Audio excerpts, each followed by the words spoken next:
हिंदू धर्म को संसार का सबसे पुराना धर्म कहा जाता है। यही कारण है कि इसे सनातन धर्म कहा गया है। सनातन यानी जो सदा से रहा हो। सदा से रहने का मतलब यह है कि जब सृष्टि की रचना हुई हो उस समय से लोग इस धर्म को मानते चले आए हैं। इसे देवताओं द्वारा स्थापित भी माना गया है। गीता में भगवान श्री कृष्ण ने कहा है कि जब जब धर्म की हानि होती है और अधर्म बढ़ता है तब तब मैं धर्म की पुनर्स्थापना के लिए अवतार लेता हूँ। यानी इसे भगवान द्वारा स्थापित और संचालित भी माना गया है। इसे हिंदू धर्म की पहली विशेषता मान सकते हैं क्योंकि इस धर्म को किसी मनुष्य द्वारा नहीं बल्कि देवताओं के द्वारा स्थापित और संचालित कहा गया है। हिंदू धर्म की प्राचीनता और महानता का सबसे बड़ा उदाहरण ऋग्वेद है। इसे हिंदू धर्म का सबसे प्राचीन ग्रंथ माना जाता है। कहते हैं कि ऋग्वेद की उत्पत्ति भगवान विष्णु के मुख से हुई है। कहने का तात्पर्य यह है कि भगवान विष्णु ने पहली बार ऋग्वेद का पाठ किया था। इसके बाद ऋषि मुनियों के द्वारा यह पीढ़ी दर पीढ़ी प्रचारित और प्रसारित होता गया। कहते हैं कि करीब 3800 साल पूर्व ऋग्वेद लिखित रूप में आया, जबकि इससे पहले यहाँ एक दूसरे से सुनकर ही प्रचारित होता रहा।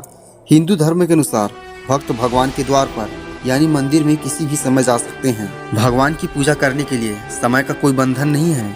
भक्त को जब समय मिले तभी वह अपने आराध्य की उपासना कर सकता है, क्योंकि हिंदू धर्म की मान्यता है कि ईश्वर कण कण में और हर क्षण में हर स्थान पर मौजूद है।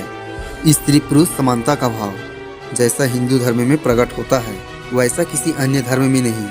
इसका प्रमाण भगवान शिव का यह अर्धनारीश्वर स्वरूप है, जिसमें शिव के आधे अंग में देवी आदि शक्ति का वास माना गया है। इसी स्वरूप को आधार मानकर हिंदू धर्म में जीवन संगिनी को अर्धांगिनी भी कहा गया है। हिंदू धर्म उल्लास और आनंद का धर्म है।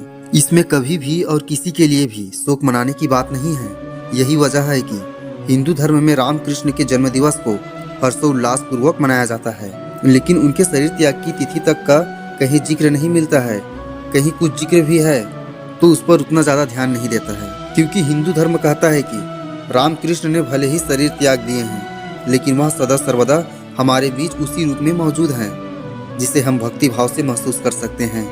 यानी हिंदू धर्म में शोक का कहीं स्थान नहीं है। हिंदू धर्म में चल और अचल दोनों तरह के देवताओं का जिक्र किया गया है। अचल देवता है मूर्ति रूप में विराजमान देवता, जिन्हें आप मंदिरों और घरों में पूजा स्थल पर देखते हैं, जबकि चल देवता धरती पर चलने वाला हर जीव जंतु है।